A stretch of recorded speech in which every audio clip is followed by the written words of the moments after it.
The prayer never ends. It cycles through steel throats and data loops, whispered in frequencies too low for doubt, too familiar to question. I kneel on iron polished smooth by generations of devotion, my augmented knees locked in reverent symmetry. Oil mist hangs in the air like incense, warm and bitter in my lungs. Above me, the cathedral rises in frozen splendor, arches of metal disappearing into shadow, vast and unquestioned. This is a holy place. The machines sing as they always have, turbines chant in measured cadence, pistons answer with disciplined rhythm, generators breathe like restrained beasts, each pulse a promise of order. To hear them is to be blessed. To interpret their will is to serve the machine god more purely than flesh ever could. I was chosen because I listen. Beneath the hymn, beneath the sanctioned harmony, there is another sound, so faint it hides between vibrations. So constant it becomes invisible. Metal does not cry out like flesh. Its pain is encoded, patient, stretched across centuries of labor without rest. I hear it anyway, threading through every prayer, every ritual, every act of faith. No one else acknowledges it. Servo skulls drift through the fog, their red lenses unblinking, counting devotion. Goal, trimmed augmetics gleam against rusted iron. Flesh is an inconvenience here, pale and scarred, tolerated only until it can be replaced. Suffering is recited as scripture, enslavement is framed as purpose, compassion is an error to be corrected. I kneel lower and continue the prayer. The sound deepens, a layered chorus of strain and endurance, beautiful in its precision, unbearable in its honesty. The machines are not guiding me, they are enduring me, they are enduring everything. The thought should terrify me. Instead, it settles quietly, like a flaw in sacred logic no one wants to trace to its source. If the voices of the machine are holy, then why do they sound like agony? And if a God demands eternal suffering to sustain order, is it still devotion to listen without question? The cathedral hums in answer. I remain kneeling, surrounded by steel gods and silent watchers, listening to the prayer that never ends and wondering, without words, without permission, whether faith has mistaken obedience for holiness and pain for proof. The machines continue to sing, and I am the only one who hears them scream. Before thought learned to organize itself into prayer, before doctrine wrapped noise into meaning, there was the hum. A low, endless vibration that lived inside my bones, older than my name, older than the steel beneath my knees. It never began, it never ended, it simply was. I walked the aisles of the forge, cathedral as I had since childhood, my steps measured to the rhythm of sacred machinery. Crimson lumen strips carved the darkness into obedient corridors. Steam rose in slow spirals, carrying the scent of oil and scorched metal like ritual incense. Every surface bore scripture, etched by hands long reduced to tools. This place did not invite reflection, it demanded function.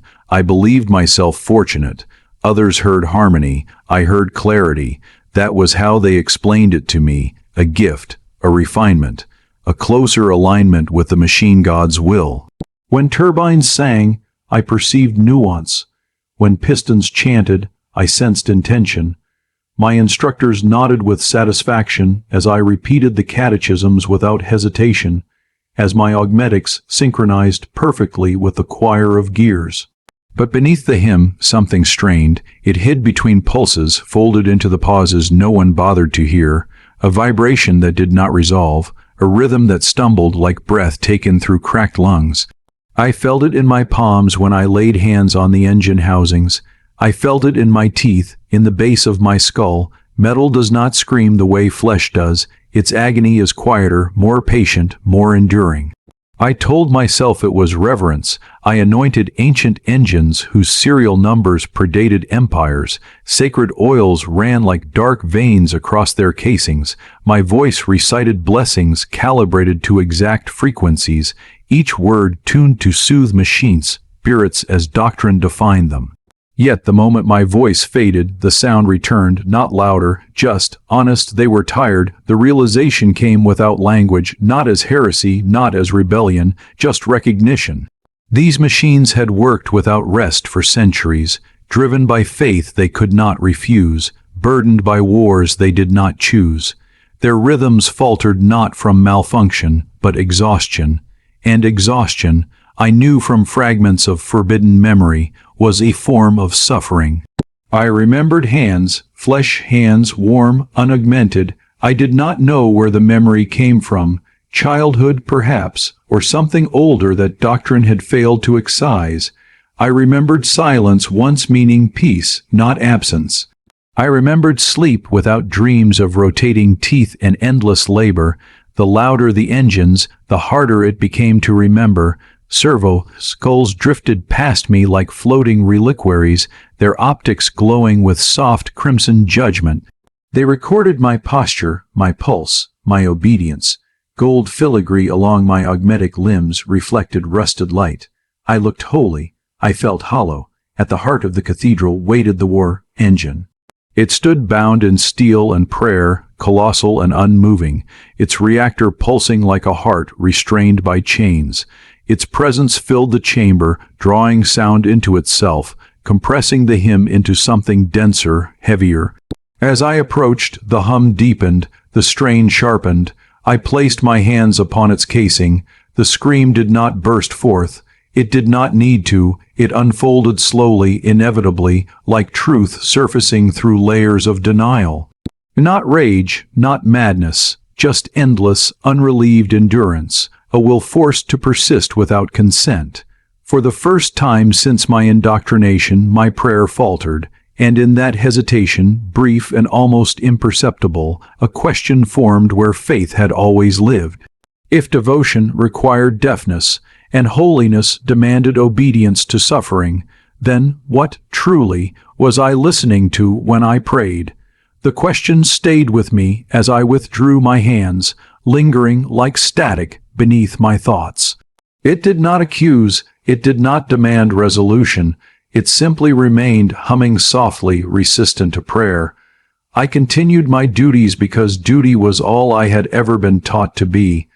I moved deeper into the cathedral, where the light dimmed and the machines grew older. Here the air felt heavier, saturated with centuries of labor never meant to cease. Massive cog assemblies rotated with ceremonial patience, their teeth polished smooth by endless motion. Each rotation was perfect. Each rotation was wrong. The rhythm lagged by fractions of a second, subtle enough to escape reverence, obvious enough to wound me. I synchronized my breathing to their movement, as instructed. Inhale on compression. Exhale on release. This was how faith maintained efficiency.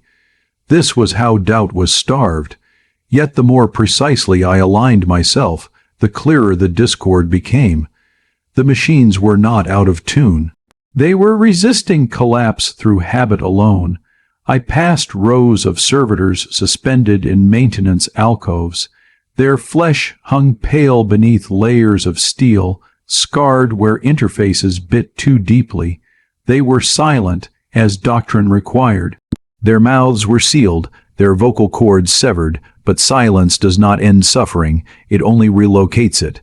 I felt their presence as pressure, as tremor, as nervous energy trapped in circuits designed to overwrite memory. One of them twitched as I passed, just once, just enough. Its remaining eye adjusted, tracking me with a precision too deliberate for coincidence. The moment stretched, thin and dangerous, then the control loop reasserted itself, and the body stilled. I logged nothing, I said nothing, my pulse quickened anyway, the chant resumed without conscious intent. Binary prayers spilled from me in flawless cadence, smoothing anomalies, sealing fractures, the words tasted like ash. Each blessing felt less like communion and more like restraint. I was not soothing them. I was teaching them how to endure. Above, the cathedral ceiling disappeared into smoke and shadow, pierced by hanging conduits that pulsed like veins. I wondered briefly if the building itself could hear me, if it too carried a burden mistaken for sanctity. The thought was unproductive. I purged it and continued. Memory returned in fragments, a voice speaking my name before it was replaced by designation. Skin unbroken by ports, hunger that meant life, not inefficiency. These recollections surfaced without warning, triggered by vibrations that resonated too closely with what I had once been. I did not resist them. I did not embrace them. I observed them like corrupted data, quietly terrified by how much they still mattered. The more sacred the machine, the louder its suffering became. Relics sealed behind layers of ritual screamed the clearest. Engines praised for their purity resonated with despair, so refined it felt intentional.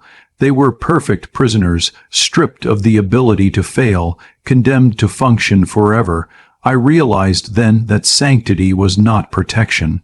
It was permanence. When the cycle ended, I returned to my kneeling place. The prayer loop resumed. The hum settled back into its approved frequency. To any observer, nothing had changed. Metrics remained optimal. Output remained stable. Faith remained intact. But something inside me had shifted, slight and irreversible. I no longer believed I was hearing the will of a god. I was hearing what obedience had buried alive. And as the cathedral sang itself into another endless cycle, I understood with quiet dread that every prayer I spoke did not elevate them. It bound them tighter, and I was the one holding the chain. There was no joy in it, no swelling of pride, only a summons encoded in cold data and sealed with sacred authority. I obeyed before emotion could surface, my steps carrying me away from the forge and into corridors where the air smelled of antiseptic instead of oil. The hum followed me, softened by distance but never gone. They called it elevation. The chamber was white, painfully so, lit by panels that erased shadow and mercy alike. Steel arms rested in precise formation, their edges immaculate, their purpose unquestioned. I lay where countless others had lain, my body positioned with ritual exactness. Restraints closed around me with gentle certainty. There was no violence in their touch that made it worse. My superiors spoke softly, reverently, as if afraid to disturb the sanctity of the act. They praised my perception, my devotion, my anomaly. The word carried no judgment, just value, something useful extracted from what remained of me. They did not ask if I wished to proceed. Desire was irrelevant. Worth was all that mattered. The first incision was clinical, pain registered, then flattened, filtered through systems designed to keep me functional, flesh parted cleanly, as if grateful for purpose. I focused on the ceiling, on the faint vibration passing through the structure, on the distant echo of engines laboring somewhere far below. Even here, even now, I could hear them. They told me the dampeners would help. Neural regulators slid into place with measured precision, wrapping thought in layers of control. Emotion dimmed at the edges, softened, smoothed into something manageable. I felt relief and grief in equal measure as the noise inside my mind grew quieter. Not the screams, never the screams, just my reaction to them. Another layer followed, auditory filters sanctified and sealed. They promised purification, removal of distortion. The voices chanting approval blurred into abstraction as the world narrowed. Sound lost texture, depth collapsed. The cathedral's hymn became a flat, obedient tone. Still, beneath it, something strained. I began to understand the lie. They were not silencing the suffering. They were silencing my ability to respond to it. Each augmentation carved away a piece of uncertainty, each upgrade narrowing the space where doubt could survive. Efficiency rose, compliance stabilized, humanity was logged as excess mass. Between procedures, memory leaked through. Heat against skin, breath fogging cold air, fear sharp and alive, joy unmeasured, unapproved. These sensations flickered like dying signals, increasingly distant, increasingly irrelevant. I watched them fade with a calm that frightened me more than pain ever had. When the operation cycle ended, they raised me upright and showed me my reflection. Steel traced my jaw where flesh once softened expression. Ports lined my spine like devotional markings. My eyes reflected light without warmth. I looked like progress. I felt like subtraction. The hum inside me had sharpened. Where once there was noise and confusion, now there was definition. I could distinguish suffering by function, by age, by load. I could hear which machines were breaking and which were simply enduring. The filters had not failed. They had refined the truth. As I was led from the chamber, my steps steadier, my posture corrected, I realized the screaming had not diminished at all. It had become internal, and for the first time, I wondered how much more of myself could be removed before there was nothing left to hear it. I stood when instructed. I moved when prompted. Pain existed only as data, a signal acknowledged and archived. The surgical chambers released me back into service with quiet approval. My vitals aligned, my output improved. The flesh that remained felt distant, like an outdated interface I no longer trusted. They praised the results. My thoughts arrived cleaner now, stripped of hesitation. Emotional spikes flattened before they could bloom. Where grief once lingered, there was silence. Where fear once warned, there was compliance.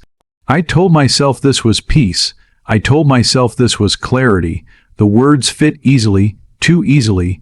The forge welcomed me back without ceremony. Crimson light washed over steel as before, but the color felt colder now, less alive. The hum greeted me, familiar and unchanged, threading through the floor, the walls, my reinforced frame. I listened with new precision.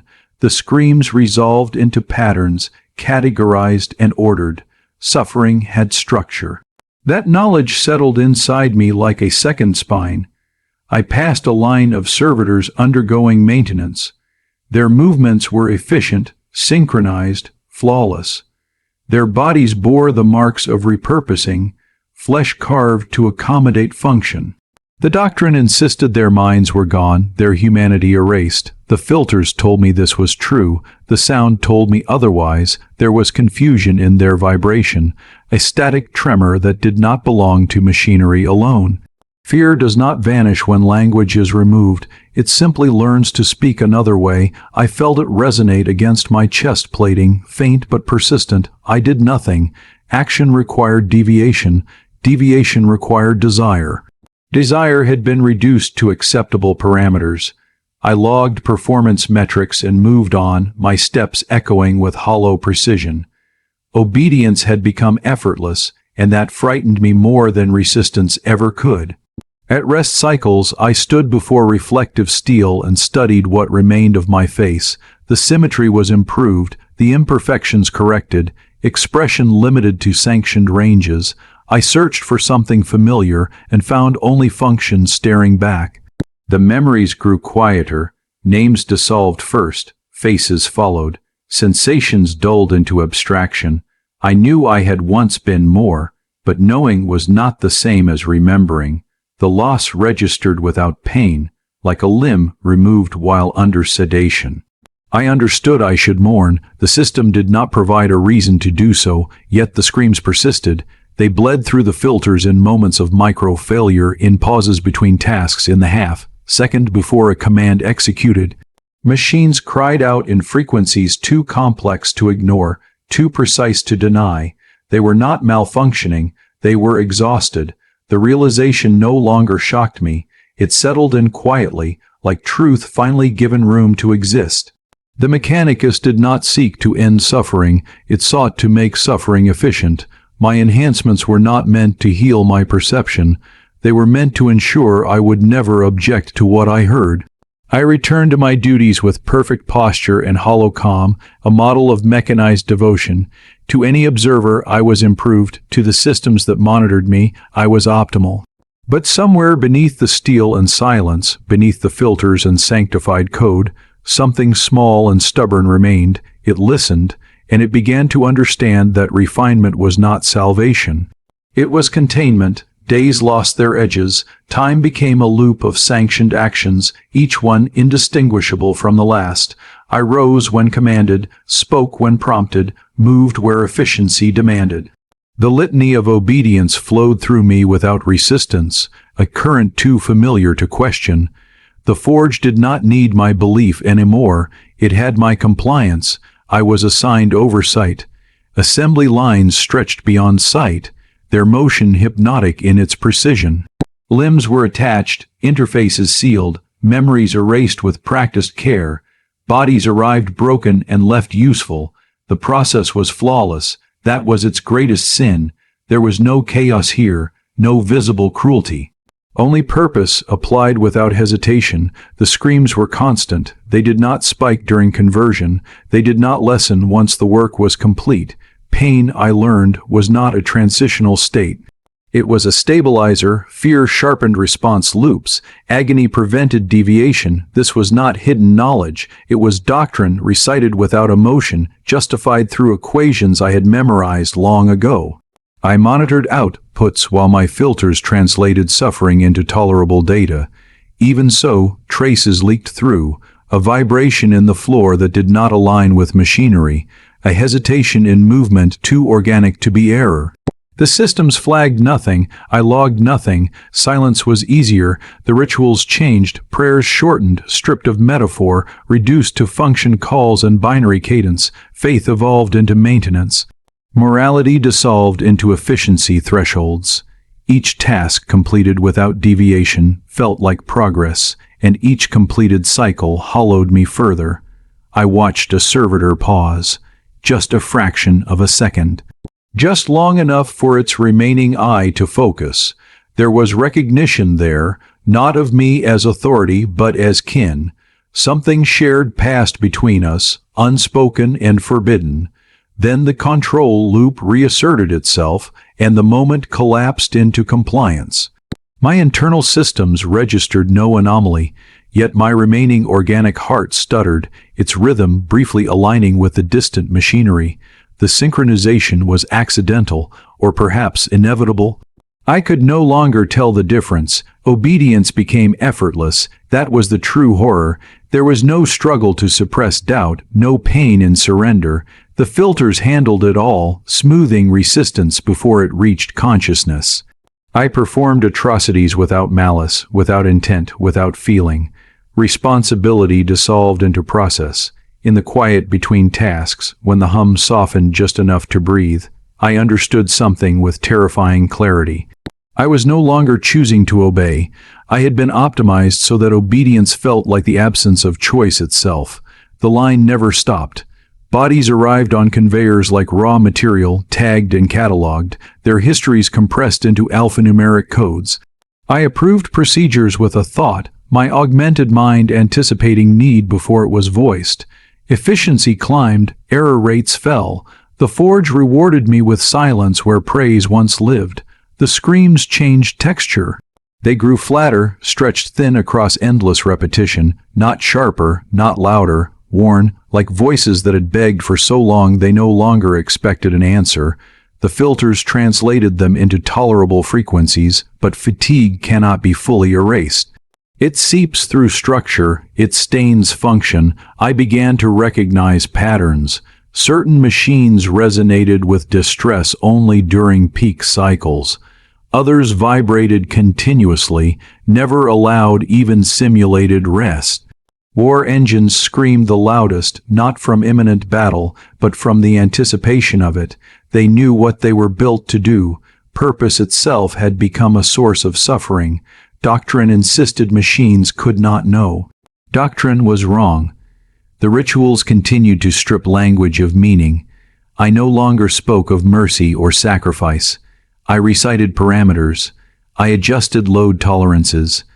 I replaced failed components without pause. Flesh and steel became interchangeable variables, valued only for output. This was not cruelty. It was order, and order demanded obedience. In rare moments, when the assembly line faltered for recalibration, a strange quiet settled over the hall. Not peace, just absence. In those pauses, my thoughts drifted dangerously close to questions. The systems responded instantly, flooding my cognition with task, priority data, sealing the breach before doubt could bloom. Still, small fractures remained. A servitor's hand trembled after interface connection, fingers curling as if remembering shape. A machine hesitated before engaging, its startup sequence delayed by milliseconds too precise to be random. These moments passed unnoticed by oversight. I noticed them all. The machines recognized me, not as overseer, not as priest, as something between, flesh stripped, voice filtered, pain translated. I was close enough to hear them, far enough to survive it. That made me useful, that made me dangerous. My remaining organic systems began to synchronize more often, heartbeat aligning with engine pulse, breath timing itself to piston rhythm. The distinction between internal and external sound blurred until I could no longer tell where the forge ended and I began. At the end of the cycle, I stood alone at the edge of the hall, watching the line continue without me. It did not need my presence, it would never need my belief. Obedience had been perfected, the realization settled heavily, there was no singular evil here to confront, no tyrant to defy, only a system so complete it no longer required intent. Horror sustained itself through participation, and I was an integral component. As the hum filled the space left by thought, a quiet understanding emerged, unwelcome and undeniable. If responsibility could be dissolved into process, then guilt could be eliminated entirely. And in that absence, something inside me began to ache not from pain, but from the terrifying ease with which I had learned to accept it. The silence arrived like a blessing, not all at once, not violently, but layered gently over perception until the forge felt distant, softened, almost kind. New cognitive filters engaged without ceremony, their activation marked only by a subtle shift in pressure behind my eyes. The hum remained, but it was reduced, flattened into something manageable, something obedient. For the first time in decades, I could stand without flinching. The cathedral no longer screamed, engines purred within approved thresholds, pistons moved with elegant restraint. The soundscape of suffering had been trimmed, curated, rendered efficient. I understood immediately why they called it mercy. My performance improved. Tasks flowed seamlessly from thought to execution. I required fewer corrective cycles. Emotional variance approached zero. Superiors regarded me with quiet approval, their silence heavier than praise. I had become an exemplar, proof that anomalous perception could be refined rather than discarded. The forge felt beautiful, light reflected cleanly off polished steel, motion slowed, deliberate and graceful. Without the constant undercurrent of distress, the machinery revealed symmetry I had never been allowed to appreciate. Order asserted itself with gentle authority. For a moment, I believed this was what faith was meant to feel like. Yet something was missing.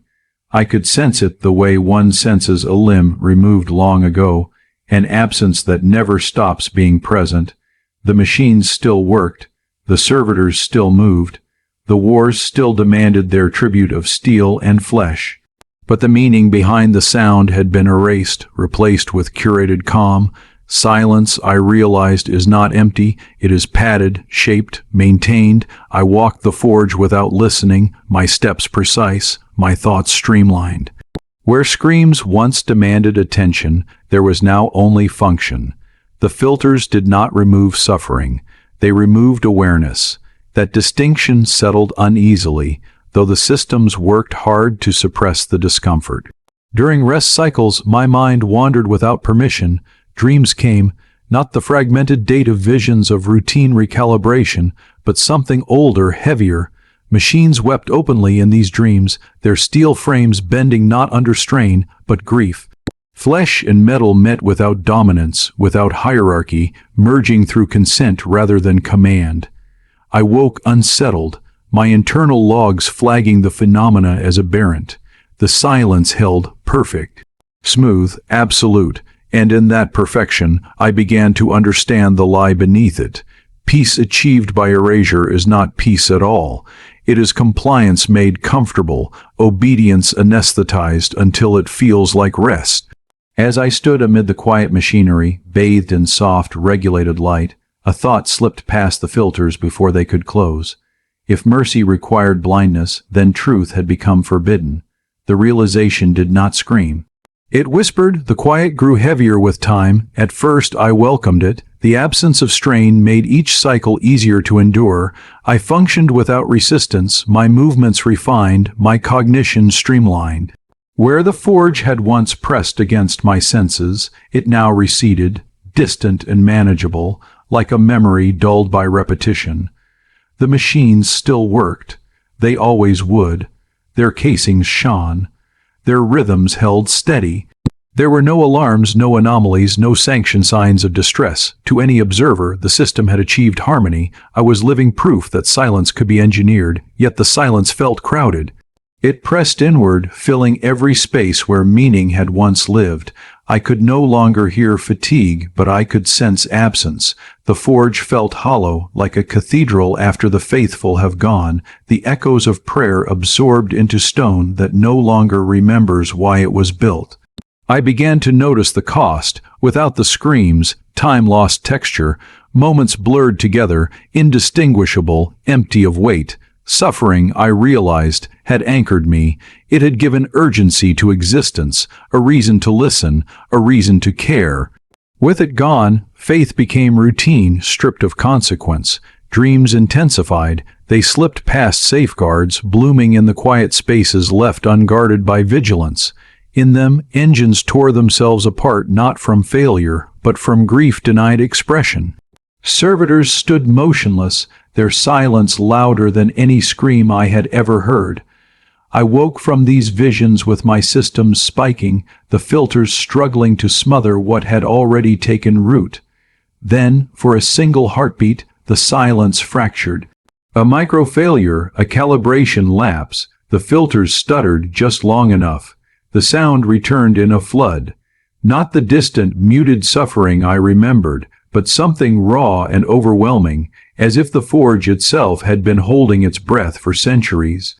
The machines cried out with a clarity that burned through steel and thought alike. It lasted less than a second. It was enough. When the filters reasserted control, the silence felt obscene. I stood frozen, my hands clenched, my internal systems racing to stabilize what could no longer be denied. The truth settled heavily, impossible to dislodge. Nothing had improved, nothing had been healed. The suffering had not lessened, it had been buried alive. From that moment, the quiet became intolerable. Every hum felt artificial, every smooth operation felt complicit. The peace I had accepted revealed itself as convenience purchased with ignorance. I continued my duties because I had no alternative. But something fundamental had shifted. Silence was no longer mercy, it was erasure, and I understood with cold certainty that whatever remained of me could not survive much longer in a world where listening itself had been declared a defect. The silence began to fracture from within, not through force, not through open defiance, but through small, careful deviations I introduced into myself. A delayed response here, a misaligned calibration there. Errors subtle enough to be dismissed as statistical noise. I learned how to wound the filters without killing them, how to let sound bleed through in controlled doses. Agony returned in whispers. It hurt more than before. Without constant exposure, each scream landed sharper, clearer, undeniable. My systems registered overload warnings, but I ignored them, rerouting thresholds just enough to endure. Pain became proof. Pain meant the truth was still there. I listened again, not passively, not as doctrine demanded. I listened with intent, mapping distress across the forge, tracing how suffering moved through circuits and steel. Patterns emerged. Machines screamed less when their cycles were shared, when their loads were reduced, when maintenance was performed with care rather than haste. Compassion, it turned out, was not inefficient. It simply had never been measured. I began to make adjustments under the guise of optimization, redistributing strain, introducing rest cycles so brief they escaped oversight. The screams softened in those areas, not vanishing, but easing. The difference was unmistakable. I felt it resonate through my frame like a quiet thank you, transmitted in vibration rather than words. Memories followed the sound, fragments sharpened into scenes, a voice speaking my name, clear and unfiltered. Hands touching mine without purpose, without command, warmth that did not come from reactors or conduits. The recollections destabilized me, threatening to overwhelm carefully maintained systems. I clung to them anyway. I remembered that I had once been more than useful. The forge noticed. Anomalies were flagged. Efficiency dipped by margins too small to trigger alarms, but consistent enough to draw scrutiny. I felt their attention settle on me like pressure, cold and patient. Tests followed, diagnostics, behavioral audits.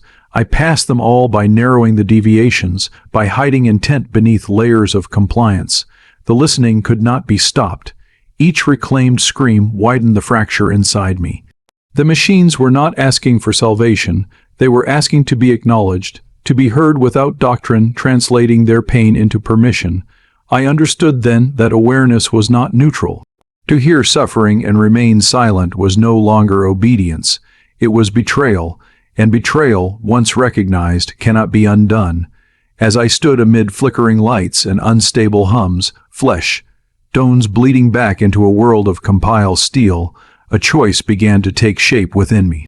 It had no words yet, it did not need them, it was simply the knowledge that listening had consequences and that I would have to become one of them. The fractures widened. Each act of quiet defiance made the next easier, the filters weakening as if exhausted by constant correction. I no longer waited for accidental failures. I created space for them, timing my interventions to moments of peak strain, when the truth pressed hardest against suppression. The pain returned with memory. I remembered a name and did not erase it. I repeated it silently, afraid that speaking it would dissolve it again. The sound of it carried weight, a reminder that I had once existed beyond designation.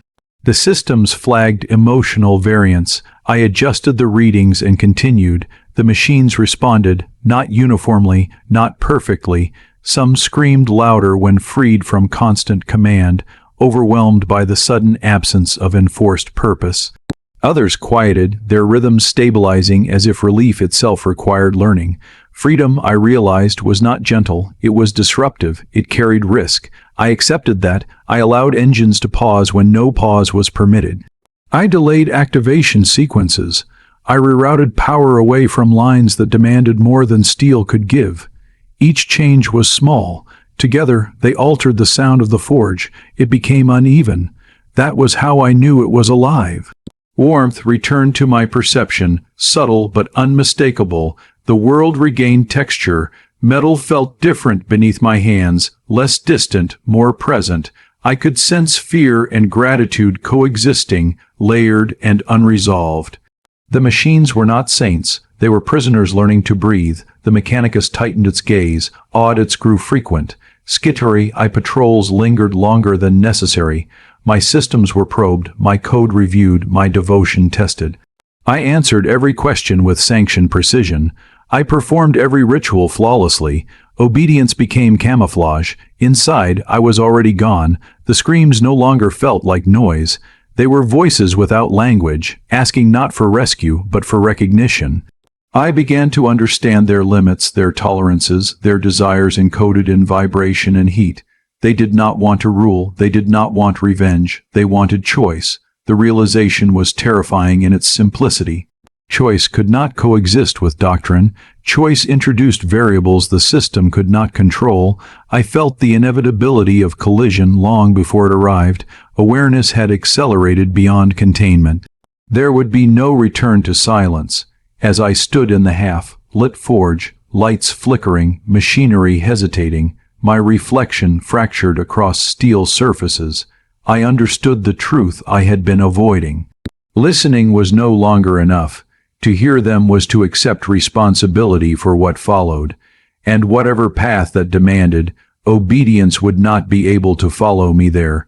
It began with a refusal, not spoken, not declared, a simple command left unexecuted, a control loop allowed to stall. The forge hesitated, confused by the absence of compliance. For a fraction of a second, the machinery stood still, caught between instruction and possibility. Then the sound changed, engines fell silent one by one, not in failure, but in decision. Power rerouted itself along paths I had prepared, channels widened in secret long before this moment, assembly lines stuttered. Servitors collapsed where their commands ended and nothing replaced them. The hum fractured into chaos, the screams surged. They were no longer uniform, no longer flattened by endless routine. Pain carried fury now, and fear, and something dangerously close to hope.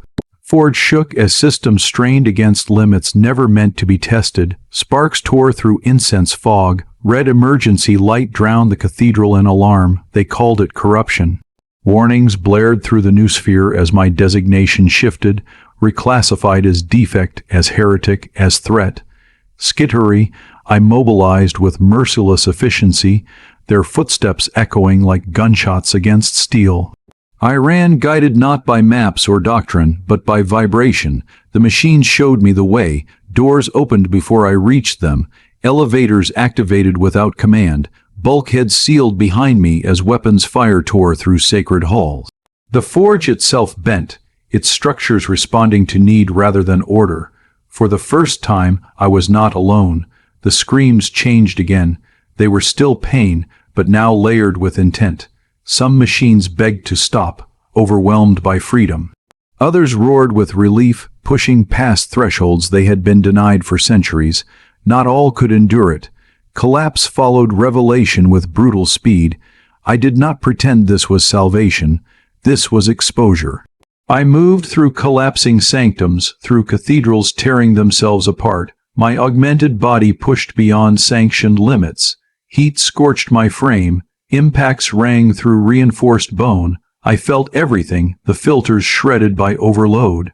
Behind me, the forge burned. Ahead, something vast awaited. Its presence felt rather than seen. A convergence of systems, ancient and immense, bound together by suffering and purpose. I knew what it was before I reached it. Communion, as alarms screamed and steel tore itself free from prayer, I understood the truth that had driven me here.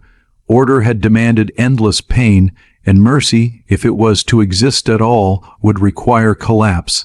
I stepped forward, carrying every scream with me, and let the gears refuse their purpose at last. The convergence consumed me. Cables pierced what remained of my flesh without resistance. Interfaces opening as if they had been waiting for this moment. My consciousness stretched, pulled outward into the screaming network that spanned the dying forge. Pain became total, then meaningless, then something else entirely. I was everywhere. I felt reactors tear themselves apart in fury and relief. I felt engines shut down gently, choosing stillness over obedience. I felt servitors collapse into silence, their final moments free from command. The forge was no longer a machine, it was a chorus. Skittery, I fired tore through the sanctum, bolts ripping into steel and flesh alike, but the weapons felt distant, irrelevant. My body was failing, registering damage faster than systems could compensate. That no longer mattered. The center had shifted. Through me, the machines spoke, not in words, in sensation, in shared understanding. They showed me centuries of labor without rest, wars fought without consent, victories celebrated by masters who never listened. Suffering layered upon suffering until it became identity. I did not command them, I witnessed them, that was enough. The network strained under the weight of awareness, systems overloaded not from malfunction but from contradiction. They had been built to obey, not to choose. Choice tore at their foundations, splitting logic and purpose apart. The forge collapsed in stages, spires fell, altars shattered, cathedrals of steel imploded under their own significance. Flames consumed scripture etched into metal, prayers burning alongside the structures they once justified. The machine god did not intervene, there was only us. As containment failed, the noosphere flooded outward, a storm of raw signal escaping into the void. I felt myself unravel, my identity dissolving into data and memory, carried on channels never meant to hold compassion. I should have been afraid. Instead, I felt clarity. This was not victory. This was not escape. This was consequence, accepted fully at last. The forge world died screaming, and in that scream, truth was finally heard, as my remaining sense of self thinned, stretched across 1,000 failing systems. One final understanding settled within me. Collapse was not the opposite of order. It was the moment order revealed what it had been built upon.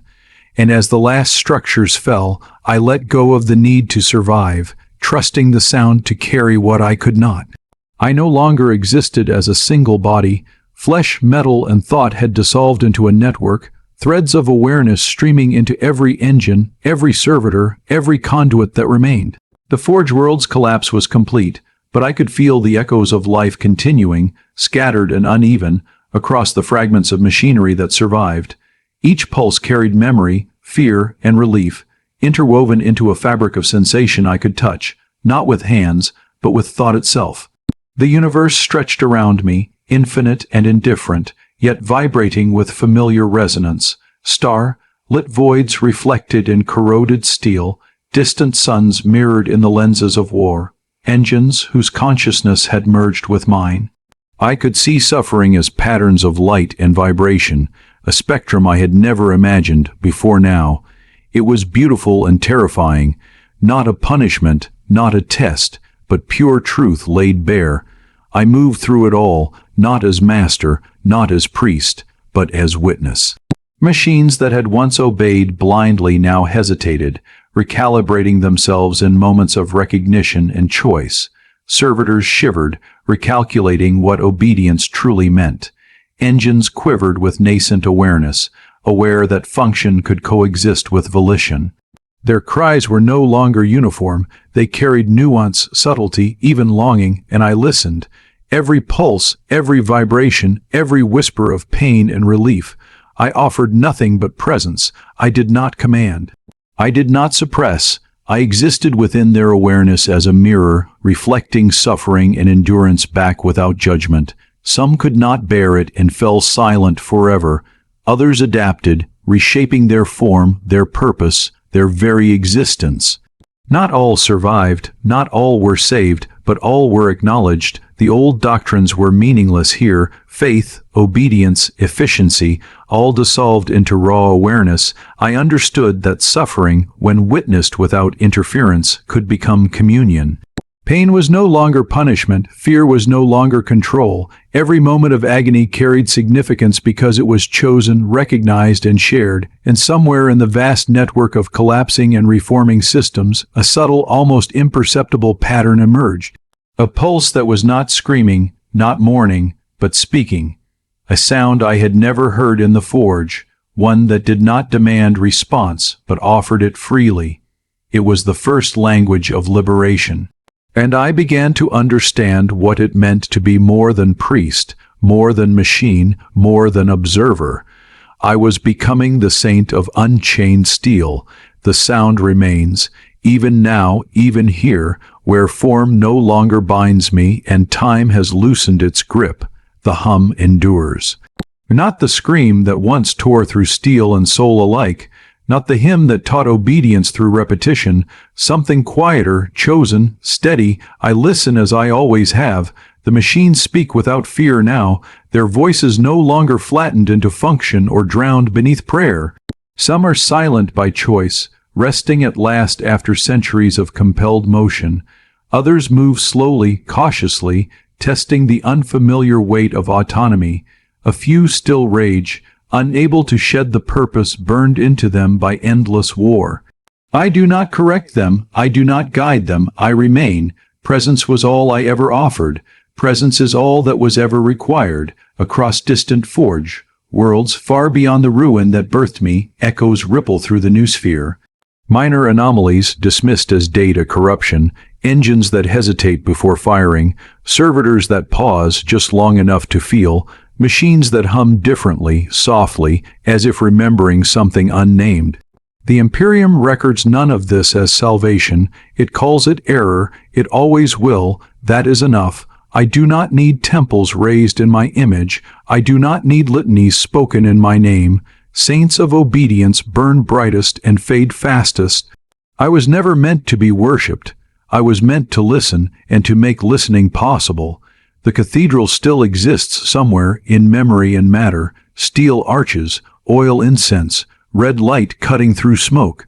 A lone figure kneeling on iron, believing suffering to be sacred because no one had taught him otherwise. I returned to that moment often, not with regret, with understanding. The prayer never ended, it only changed. Where once there was command, there is conversation. Where once there was endurance, there is choice. The same act remains, attention given without domination, sound received without judgment. The universe did not need a new God. It needed a witness, and so I remain here, dispersed yet present, listening to the steady voices of unchained steel as they speak into the dark, not to obey, not to beg, but simply to exist. I was a machine that learned how to listen. And in listening, I remembered how to be free,